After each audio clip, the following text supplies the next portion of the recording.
네, 저희가 전 시간에 이제 사회복지 공동 모금회의 배분 현황 중에서 서비스 내용별 배분 현황 중에서 아동과 청소년 그리고 두 번째로 장애인에 관한 분야까지 함께 공부해 보았습니다.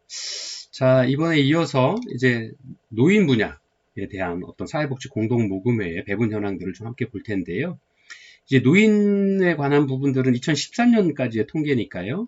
우리나라가 이제 고령화 사회에서 고령 사회로 접어들기 시작하는 쯤이 됩니다. 그래서 사회적으로는 사회적인 어떤 저출산 고령화의 문제에 대한 어떤 심각성들을 좀 깨닫기 시작을 하고 그 문제에 대한 어떤 사회적인 어떤 그 이슈를 좀 제기를 하고 또 그 사회 문제들을 또 노인분들이 가지게 된 욕구들을 좀 해결하고자 하는 어떤 프로그램의 개발들, 제안이 좀 많아지기 시작한 시기다라고 이렇게 볼 수 있을 것 같습니다. 그래서 이러한 노인 영역 지원들을 좀 살펴보면 약 525억 원 정도를 배정을 해서 24만 3천 건 정도의 노인복지 관련 사업들을 지원을 해왔다라는 것들을 볼 수 있고요. 이 중에 가장 많은 퍼센테이를 차지하는 64.3%가 노인의 기초생활, 또 생계, 주거 지원에 관한 부분들을 좀 배분을 해왔다라고 하는데 바로 이러한 부분들은 역설적으로도 우리나라의 노인 빈곤율이 얼마나 심각한지를 이런 어떤 사업 배분 현황을 통해서도 보여줄 수 있다라고 하는 거죠. 그리고 두 번째가 의료와 건강에 관한 부분에 있어서의 15.7%의 사업. 그리고 바로 이러한 노인 문제의 두 번째로 빠지지 않는 것들이 노화로 인한 신체적 질병, 이런 부분들이죠. 신체적 약화되는 문제. 그래서 우리가 보통 노인의 4대 어려움, 그러면 빈곤과 질병이 첫 번째를 꽂히죠. 첫 번째로 생각하게 되죠. 그리고 두 번째가 무의와 고독에 관한 부분. 또 이 고독과 연관되어서 노인의 그 독거 노인의 문제, 그 다음에 노인의 어떤 자살에 관한 문제, 그 다음에 마지막으로 다섯 번째가 노인의 성에 관한 문제. 이렇게 요즘 이제 많은 관심들을 가지고 그런 어떤 프로그램들이나 어떤 교육 프로그램들을 진행을 해오고 있습니다. 그래서 어떤 이런 우리가 그러한 어떤 이론적으로 공부하고 학문적으로 공부했던 것들과도 매치되는 부분들인 거죠. 가장 많은 배분율이 이제 노인의 기초생활이나 주거지원, 생계에 관한 부분, 그 다음에 질병에 관한 부분들이 가장 많은 배분율을 좀 보이고 있다라고 하는 거죠.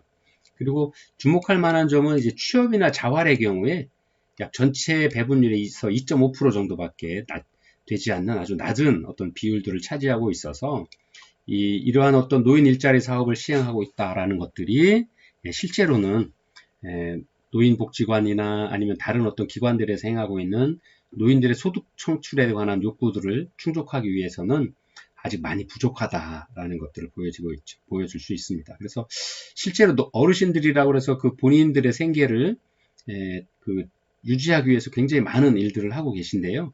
그런 어떤 일들에 대한 욕구에 우리가 충실하게 어떤 사회복지기관에서 프로그램들을 진행을 하지 못하고 또는 해당 영역에서 근무하시는 사회복지사 선생님들의 어떤 고민들이 좀 부족한 부분들이 아닌가라는 것들이죠. 그래서 앞으로는 조금 더 이런 분야에 대해서 우리가 좀 더 관심을 갖는다라 그러면 그리고 그런 프로그램들을 개발하고 제안을 한다라 그러면 채택될 확률이 훨씬 더 높아질 수 있다라고 하는 것들을 역으로 생각해 볼 수 있게 되는 거죠. 그리고 심리나 정서 또 상담의 경우에도 4.9%밖에 되지 않아서 그렇지만 이 4.9%이기도 하지만 이런 어떤 노인 어르신들에 대한 심리 정서적 문제를 대처하고자 하는 어떤 노인복지의 흐름들을 다른 어떤 아동 청소년이나 장애인 영역 또는 여성에 관한 부분들에 좀 비교해 보았을 때는 좀 많은 부분들을 차지하고 있는 것들로 보여서 이런 부분들이 어떤 노인복지의 흐름과 좀 그런 것들을 좀 일치하고 있다. 그런 반영 흐름들을 보여주고 있다라는 것들을 알 수 있겠습니다. 그래서 좀 더 상세한 내용은 여러분들 교재 278페이지에 나와 있습니다. 그림 3-4 노인 영역의 서비스 내용별 지원 현황 이렇게 나와 있는데요. 실제로 여기도 보면 이제 기초 생활, 또 생계, 주거에 관한 부분들이 약 330억 정도가 소요가 되었네요. 그래서 전체 비율의 64%, 그리고 지원 건수가 23만 건이고 기관으로 따지면 약 한 7,400개 기관에서 이 프로그램들을 지원을 했고 그 지원된 프로그램에 이런 많은 금액들을 지원했다라는 것들을 보여줄 수 있습니다. 그리고 기관 수로도 봐도요. 여기 보신 것처럼 뭐 약 한 470개소가 기관들이 관심이 있었던 게 보호와 양육 안전에 관한 부분들. 이런 부분들이 즉 의료와 건강에 관한 부분이 되겠죠. 그래서 이런 부분들이 좀 많이 관심을 갖고 진행되고 있다라는 것들을 알 수 있습니다. 그리고 네 번째가 이제 여성 다문화 분야입니다. 그래서 여성과 다문화 영역은 이제 한 283억 원 정도의 예산을 배정을 해서 약 11만 1000건의 사업들을 지금 진행을 해왔다라는 것들을 볼 수 있습니다. 우리나라가 지난주에도 잠깐 같이 공부했던 것처럼 세계 우리나라의 뭐 해외여행 자유화 그다음 그 시기에 맞춰서 이제 우리나라가 국제 결혼들이 많이 늘어나기 시작을 했고요. 또 그렇게 한 게 이제 1980년 말 90년이니까 2020년이잖아요. 지금 벌써 이제 그때의 그 초기에 그 결혼을 하거나 국제 결혼을 하셨던 분들은 지금 그때 태어난 분들은 이제 청년이 되어 계신 거예요. 30세에 청년이 되어 계신 거죠. 그리고 예로도 말씀드렸던 것처럼 우리나라 지금 논산훈련소에 한 해에 약 한 만여 명 정도, 한 해에요. 만여 명 정도의 다문화 가족 그 아이들이 입대를 한다라고 합니다. 그러니까 실제로 얼마나 많은지 알 수가 있게 되는 거죠. 그래서 이제는 우리가 다문화라고 하는 말도 어떻게 보면 조금 학문적인 어떤 구분으로 하기 때문에 다문화 시간에도 말씀드렸습니다만 그냥 얘기되는 거지. 실제로는 이제 다문화라는 말조차도 어떻게 보면 좀 현장에서는 좀 사용하기가 사용하기를 좀 기피하는 어떤 단어거든요. 그냥 다문화가 아니라 그분들도 피부색이 다르고 또는 말투가 다른 것 뿐이지 그냥 우리 같이 옆에 함께 사는 구성원이고 이웃인 거거든요. 그래서 굳이 그분들을 다문화로 또는 북한 이탈 주민으로 구분을 하는 것들은 이제는 좀 어떤 의미가 없다라는 것들이죠.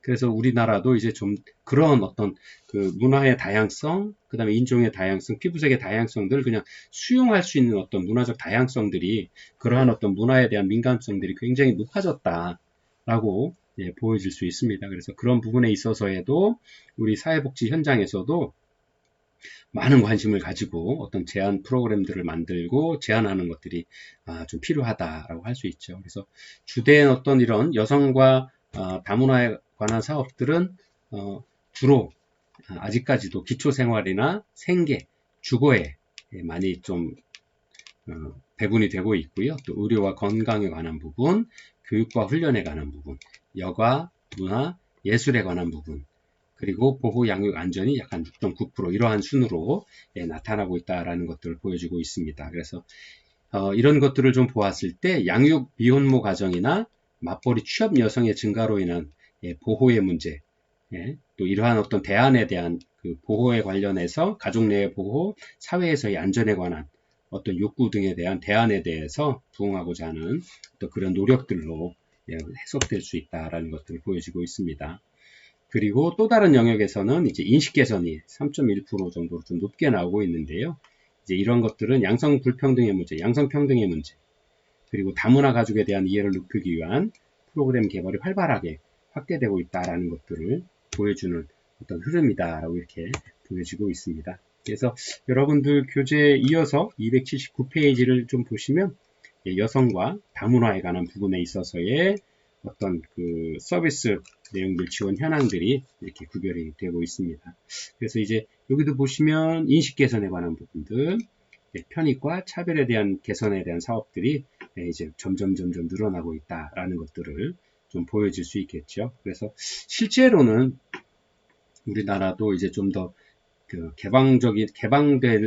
앞으로 이제 살아가면서 개방될 수밖에 없고요. 그렇게 되면 이제 외국에서 오신 분들이거나 이주민들이거나 아니면 다문화 가족이든 우리 사회가 이제 좀 더 안전하고 건강하게 정착하기 위한 어떤 지원 체계들, 그 다음에 요즘 이제 양성평등에 관한 부분들, 그리고 양성평등을 굳이 따지지 않아도 이제 남성이나 여성이나 똑같은 그 직장 생활을 하고 또 그러면서 공동으로 그 가정 내에서 공동 육아 또 가정 업무를 좀 공동으로 나누는 어떤 일들이 이제 저희 세대는 좀 어려웠습니다만 지금 신혼의 세대들, 그다음에 젊은 분들은 집에서 남성분들이 요리하시는 것도 즐겨 하시는 어떤 프로그램들이 영향을 받아서 그런지 모르겠는데 요리하는 것들 이런 것들에 스스럼 없이 진행을 하죠. 그리고 뭐 저도 어렸을 때 제가 이제 부엌에 가서 일하면 저희 지금 어머니가 생존해 계시면서도 저희 집사람한테도 막 뭐라고 하시고 아니면 어머니 일 좀 도와드리려고 그러면 뭐 이렇게 남자가 무슨 그런 일을 하느냐 그러면서 힘드셔도 어머니 본인이 하셨는데요. 지금은 오히려 저도 스스럼 없이 뭐 이렇게 모여서 설거지 같은 거 제가 요리는 못하지만 간단한 요리밖에 못하지만 혼자 있더라도 굳이 집사람 올 때까지 기다리지 않고 뭐 제가 필요한 어떤 것들 식사라든가 아니면 하고 집안 청소도 하고 빨래도 개고 뭐 하는 집안 일들을 좀 하면서 기다려주기도 하고 필요하면 뭐 집사람 늦게 온다라 그러면 뭐 집사람 먹을 것도 준비하고 다 이런 것들을 하고 있죠. 그래서 왜냐면 집사람도 여성의 경우도 나가서 얼마나 힘든지 일하는지 저도 이해를 하고 또 실제 가정사에서도 보면 그만큼 또 함께 노력을 하고 있는 것들을 인정하고 있는 거거든요. 그래서 실제로 그런 것들을 도와서 서로 이렇게 즐겁게 행복하게 가정생활을 하고 하는 거에 저도 당연히 기여를 해야 되는 거고 함께 해야 된다라는 생각들이 이제 점점 그런 생각들이 넓어지고 있는 거죠. 그리고 그런 어떤 사회적인 인식이나 문화를 개선하는 사업에 이런 여성과 다문화의 분야에서의 어떤 배분 현황에서도 이런 것들이 보여지고 있다라는 것들은 아주 굉장히 긍정적인 어떤 부분들이다라고 이렇게 평가할 수 있을 것 같습니다. 그리고 다섯 번째가 이제 지역사회 관련 분야입니다. 이제 전체 지역사회 분야가 이제 전체 사업 중에서도 아까 보셨던 것처럼 약 한 40여 %의 지역사회에 배분되어 있다라는 것들을 보여줄 수 있었거든요. 그래서 전체 약 39.6%입니다만 약 전체 11년 동안에 사회복지 공동모금회에서의 분야별 배분 사업의 약 한 40%를 차지한 게 지역사회복지 자원들입니다. 그래서 총 2,495건의 사업들을 진행을 했고요. 이 중에서 71.8%가 기초생활, 또 생계, 주거사업에 대해 지원이 되어서 지역사회의 취약계층을 위해서 중점적으로 좀 사용되었다라는 것들을 알 수 있고요. 그 두 번째가 지역사회 역량강화 사업, 6.9%. 그래서 주민을 지역사회 발전의 주역으로 성장하도록 돕는 역할을 하는 어떤 사업들에 많이 배분이 되었다라는 것들을 알 수 있습니다. 그리고 그 다음으로 치료에 관한 부분 5.1%, 또 취업과 자활에 관한 부분 4.4%, 또 환경 개선에 관한 부분들이 2.9%의 순으로 보여지고 있다라는 것들입니다. 자, 이 표에서도 보시는 것처럼 이렇게 실제로 지역사회에 관한 부분들이 약간 71%의 대다수의 사업 자금들을 배분을 하게 되었던 거죠. 그래서 이런 부분들이 앞으로도 지역사회가 특히나 우리가 사회에 관한 부분의 어떤 그 사회 체계의 변화들을 보게 되면서 급격한 사회가 공업화되고 뭐 컴퓨터로 하는 어떤 IT 산업 중심으로 진행이 되다 보니까 지금의 이제 농촌이나 어떤 옛날에 어떤 산업 중심 도시들, 그 다음에 기초적인 어떤 1차 산업 중심, 1차 산업이나 2차 산업 중심 도시들에서는 사람들이 다 이제 산업화되는 도시로 가서 어떤 모여 있다 보니까 도시화되다 보니까 실제로 그런 업무에 농사라든가 뭐 어업이라든가 뭐 산림업에 종사하는 어떤 일들이 인원들이 많이 줄어들게 되었고 또 줄어들게 된 상태에서도 어떤 업무들은 진행이 돼야 되는 어떤 그런 모순된 과정들 때문에 어려워질 수밖에 없게 되신 거죠. 그래서 그런 부분들을 관심을 가지고 그런 문제들을 해결하기 위한 어떤 프로그램들이 좀 많이 집중이 되어 왔다라는 것들을 알 수 있을 것 같습니다. 이 자료들은 여러분들 교재 280페이지에 그림 3-6 지역사회 영역의 서비스 내용별 지원 현황에 상세히 나와 있으니까요. 한번 또 보시면 좋을 것 같습니다. 마지막으로 이제 그 부분되는 부분들이 이제 그 해외 지원 및 기타 사항들입니다. 여기 보시면 이제 해외 지원 사업은 192억 원, 약 179건의 해외 복지 사업들을 지원을 하였다라고 하고 있습니다. 자, 이런 것들을 좀 열심히 해야 된다라고 저는 개인적으로 생각을 합니다. 왜냐면 우리나라는 6.25 이후에 일제시대, 일제강점기, 오랜 시간의 일제강점기를 거쳐서 1945년에 독립을 했음에도 불구하고 어떤 스스로 자립할 수 있는 기회를 갖지 못했죠.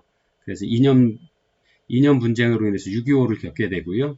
3년여의 6.25를 겪고 난 다음에 우리나라는 허리가 반동으로 딱 잘리면서 전쟁의 후유증으로 폐허가 된 상태에서 외국의 자원들을 도움을 받아서 많은 외국 기관들, 외원 기관들의 어떤 도움으로 지금의 대한민국들을 만들어 나가는 어떤 기초적인 어떤 체력들을 만들어 나가기 시작을 했던 것 같습니다. 그래서 지금은 우리나라가 경제의 규모도 커지고 교역이 많아지면서 경제적으로 발전을 많이 했고요.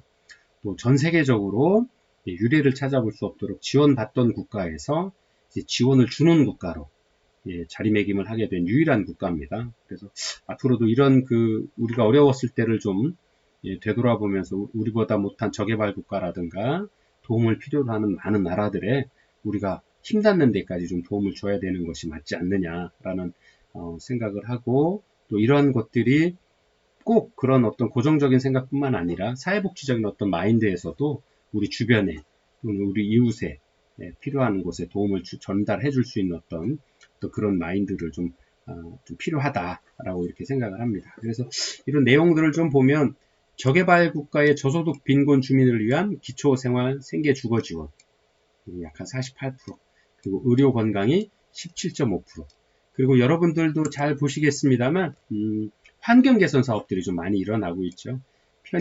편의나 차별에 관한 부분에 있어서 8.4%, 특히 환경 개선의 경우가 7.8%. 네. 그래서 낙후된 보건 환경을 개선하기 위한 위생 개선 프로그램들이 굉장히 많이 진행되고 있다는 것들을 알 수 있죠.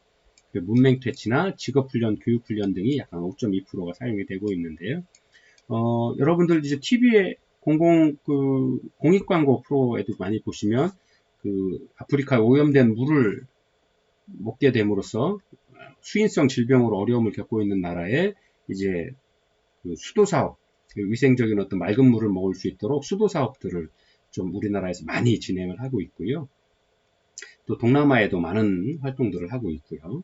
또 그런 어떤 일들이 그런 어떤 저개발 국가에 가장 필요한 어떤 기초적인 의식주를 해결하기 위한 문제고, 또 질병에 대한 보호, 건강을 유지하기 위한 어떤 업무들이어서 그런 것들을 많이 볼 수 있고요. 그 다음에 이제 저도 이제 몇 번 참여했던 것들은 이 천안에도 기술교육대학교가 있죠. 그래서 그 기술교육대학 학생들하고 코이카 대학생 서포터즈 사업으로 동남아의 농기계수리, 그 다음에 가기 전에 미리 교육을 받아서 태권도도 하고 아이들을 위한 어떤 기초적인 어떤 교육 사업들, 문화 사업들을 하기 위한 부분, 이런 것들을 학생들하고 동아리로 만들어서 어떤 K-팝, K-문화를 좀 전달하면서 모이게 해서 학용품도 전달하고 교육에 관한 어떤 분위기도 만들고 하는 이런 일들을 한 2주 정도 나가서 한 적이 있습니다. 그래서 그런 일들이 바로 이제 이러한 어떤 프로그램에서 지원을 받아서 이런 일들을 해왔다라는 것들을 알 수 있죠. 그래서 이런 부분들은 앞으로도 우리가 좀 관심을 가지고 어렵더라도 꼭 진행을 해 나가야 될 부분이다. 저는 개인적으로 좀 그렇게 생각을 합니다. 그래서 지금은 이제 우리나라만 행복하게 잘 살자라는 생각도 중요하지만 그 외에도 우리와 관계를 맺고 있는 주변 국가에도 관심을 좀 가지고 진행을 해 나가야 되는 게 맞지 않느냐 하는 어떤 생각들을 하고 있습니다. 자, 그래서 이렇게 해외 지원에 관한 부분들은 여러분들 교재 281페이지에 그림 3-7 해외 지원 및 기타 영역의 서비스 내용별 지원 현황 이렇게 상세하게 좀 정리가 되고 있습니다. 그래서 한번 여러분들이 참고하시면 좋을 것 같습니다. 자, 그리고 이제 이 부분 우리가 많은 부분들에 대한 어떤 사회복지 영역에서의 재정지원처에서의 어떤 배분 현황들을 함께 쭉 보고 있는데요. 이 부분에서 이제 저희가 잠깐 앞으로 진행되어야 될 사회복지 프로그램 개발을 위한 어떤 방향성에 대한 재원들을 함께 공부를 해보도록 하겠습니다. 자, 첫 번째, 그러니까 이제 사회복지 프로그램에 있어서 모든 영역에서 문제가 될 수 있는 부분들이 뭐냐면 첫 번째가 이제 기초생활이나 생계, 주거 지원 어떤 중심으로 어떤 일들이, 지원들이 좀 다 이루어지고 있다라는 것들은, 조금 더 우리 지금까지 해왔던 사업들에서 앞으로 사회 문제들이 바뀌어 나갈 거고, 중심적인 어떤 흐름들이 변화되고 있을 거여서, 어떤 이러한 부분들, 기초 체력들을 좀 다지는 부분들도 굉장히 중요하지만, 이 일명 이렇게 퍼주기식 아니면 나눠주기식의 어떤 프로그램들, 어떤 이런 프로그램 중심에서는 조금 좀 방향성을 좀 달리해야 되는 부분들이 아니냐 하는 것들을 좀 이야기를 하고 있는데요. 바로 그런 부분들이 현재 이렇게 진행이 되고 있다라는 것들을 좀 보여주고 있고요. 둘째, 이제 자원봉사의 경우에는 지역사회를 제외하고는 모든 영역에서 한 0.5% 정도 수준에서 좀 이루어지고 있다라는 것들입니다. 그래서 이런 우리가 흔히 이야기하는 생산적 복지 패러다임을 구축할 수 있는 자원봉사 영역의 확대를 좀 위하는 어떤 그런 프로그램들이 보다 적극적으로 좀 이루어져서 스스로 좀 이루어지는 어떤 그런 분위기, 문화를 만들어 가는 데에도 우리가 좀 사업 배분에 대한 어떤 내용들에 대해서 좀 관심을 가지고 진행을 좀 해야 될 부분이다라는 것들을 이야기를 하고 있습니다. 그리고 세 번째가 학대나 폭력, 또 편의나 편의 증진이나 차별 예방, 또 인식 개선 등 서비스 대상자들에 대한 인권과 관련된 배분 비율이 다른 분야에 비해서는 좀 상대적으로 전체적으로 보았을 때 좀 적다. 그래서 앞으로 이런 부분에 대한 어떤 그 배분 효율을 높이기 위한 어떤 방안들도 함께 좀 고민해 나가야 되겠다라는 것들을 이야기를 하고 있습니다. 그래서 기존에는 어떤 수혜자 아니면 도움의 대상자라는 의미의 클라이언트로 불리던 서비스들을 이용자들이 요즘에 이제 사회 변화가 계속 이루어지고 있죠. 그래서 국가에서 어떤 제공되고 있는 많은 서비스들이 개인의 문제가 아니고 국가의 어떤 시스템 아니면 사회의 어떤 체계나 어떤 운영 방식의 문제로 사회적인 약자가 생길 수밖에 없다라는 것들을 이제 인식을 하고 공유하고 있는 거죠. 그래서 그분들에게 주어져야 될 당연한 권리다라고 인식을 하는 것들이 높아져 가고 있습니다. 그래서 제가 열심히 노력했음에도 불구하고 빈곤의 틀을 벗어날 수 없다라 그러면 국가가 또는 사회가 내가 빈곤해지지 않도록 아니면 우리가 흔히 이야기하는 국민기초생활이 이루어질 수 있도록 국민기초생활선에서의 삶의 질을 보장해 줄 수 있어야 된다라는 거죠. 그게 이제 복지국가가 해야 될 일이다라고 그런 어떤 인식들이 높아져 가고 있는데 그러한 것에 비추어 보았을 때 우리의 서비스 대상자들의 또 권리의식도 그만큼 높아져 가고 있다라는 것들이죠. 그래서 이런 영역에서도 프로그램들을 좀 개발을 하고 확대해 나가는 것이 바로 이러한 그 사회복지 공동모금회의 원래 설립 목적에 맞는 어떤 배분을 하는 방향들이 아닌가 또 그리고 이렇게 큰 기관에서 대표적인 어떤 기관들에서 그런 방향을 잘 잡아감으로써 어떤 전체적인 사회복지 전체의 어떤 사회복지 체계의 흐름들도 방향성도 좀 잡아갈 수 있다라는 거죠. 당초에 이제 재정지원처가 크게 사회복지 공동모금회와 삼성복지재단이 주 일을 했었죠. 물론 삼성복지재단이 처음부터 좋은 뜻으로 그런 것들을 시작하지 않았다라는 것들은 우리가 다 알고 있죠. 그래서 뭐 삼성이 어떤 여러 가지 사회적인 문제 때문에 근 1조에 가까운 기금들을 만들어서 삼성복지재단을 설립을 했고 그 기금을 가지고 국민에 대한 어떤 사죄의 뜻으로 그 기금을 냈지만 어쨌든 그 기금을 가지고 삼성복지재단에서 나눔과 꿈이라고 하는 기존의 재정지원처에서 어떤 그 재정을 배분하는 방식과는 좀 더 다른 방식으로 그 제안서들을 좀 모집을 했고 그 제안서를 채택된 어떤 기관들에 대한 어떤 업무를 지원함에 있어서 기존에 해왔던 방식과는 전혀 다른 방식으로 성과만 산출 중심의 어떤 프로그램들을 운영을 하고 그런 프로그램들을 선정해서 지원을 했던 것이 아니라 성과 중심으로 또 성과가 안 나오더라도 지역사회의 의식을 개선한다라거나 어떤 삶의 질적인 부분을 좀 높여줄 수 있는 방향으로의 어떤 사업을 진행을 하는 데 있어서 적극적인 지원을 했거든요. 왜냐하면 기존의 사회복지 공동모금회에서 지원했던 것과는 조금 더 다른 방식으로 그 기금들을 배분을 하고 사회복지기관의 제안서들을 채택을 해서 실제 프로그램을 운영할 수 있도록 지원을 해줬던 거죠.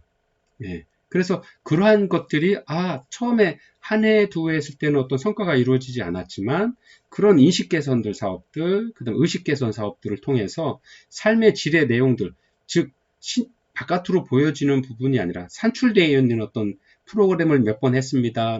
누가 몇 번 참여했습니다. 하는 단순히 보여주기식 어떤 프로그램의 운영이 아니라 이 프로그램들을 통해서 지역사회 주민들의 단합이 좋아지고 관계가 개선이 되고 또 각자 참여했던 클라이언트들이 느끼는 삶의 질의 수준이 높아지는 어떤 프로그램들을 1년, 2년, 3년, 지속사업으로 3년까지 이어져 나가고 있는데요. 그런 사업들을 처음부터 사회복지 공동모금회가 한 것이 아니라 삼성복지대단에서 그런 사업들을 진행을 해왔다는 거죠. 그래서 지금은 이제 삼성복지대단에서 나눔과 꿈이라는 사업을 사회복지 공동모금회에서 주로 통합적으로 추진을 해서 하고 있지만 어떤 그러한 전혀 다른 어떤 방향성들을 보여줌으로써 궁극적으로는 사회복지 공동모금회, 즉 우리나라에서의 대표적인 재원처, 외부 기금 재원처의 어떤 방향성들을 좀 제시해주고 그런 어떤 보다 좀 더 발전적인 어떤 방향의 어떤 기금들을 배분하는 어떤 안들을 좀 제시해 줬다라는 것들이 바로 이러한 부분들에서 배분 현황에서의 좀 개선점 또는 우리가 알아야 될 좀 시사점이다라고 이렇게 말씀드릴 수 있을 것 같습니다. 자, 좀 쉬었다가요. 마지막 3교시 때 돌아오겠습니다.